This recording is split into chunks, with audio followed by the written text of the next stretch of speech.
I have 86 Squad's Dragon Scale clear tail lights. Also just got this awesome Osmo 3. This thing is sick. Let me go ahead and track my face. There we go. This thing is absolutely sick. So let's take a look at what the contents are that they are providing here. A lot of cushion, and here we are. I've actually already opened this and took a look. I was way too impatient, but we're gonna go ahead and take that off. Look at that. Again, huge shout out to 86 Squad giving me this awesome loadout right here. These LED tail lamps are gonna be sick. So that being said, there's a couple of simple things here you're gonna need. You're gonna need these tools right here. So I'm gonna lower my face so you can see. You're gonna need a socket set, and mostly just a 10mm, right? You're gonna need a security bit set right here.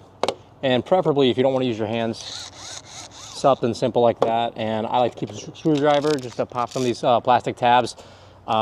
If you think you're gonna scratch your car, I would ideally use some sort of painter's tape. I have a ceramic coat. I'm not too worried about it. The area you're gonna be working with is right here. It's this little panel. We're gonna pop these right here. So what you wanna do, you can even use a finger if you feel like you aren't gonna break anything. It's not that big of a deal. You pull up on it and it pops right out. And there you go. So what you wanna do, you wanna remove these two right here. Yep. And this top one right here. Can stick a little bit the first time you try to remove it, and it will. Next thing you want to do is unplug this bad boy. You want to remove that light very gingerly and very carefully. Now this is where that security bit set comes in handy, because we're gonna have to remove this little piece of trim right here. It's this little piece right here. So you can go ahead and stick that star bit right here and here, and we're gonna go ahead and remove that already. Have that little trim piece removed, and we're gonna go ahead and install that on the other tail light. And for reference, as you can see, it's gonna go right here on that little piece.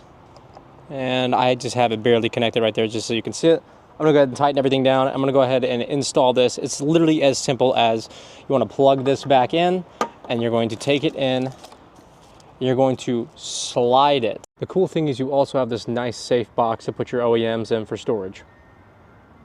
Okay, I just tested these out. It is absolutely insane.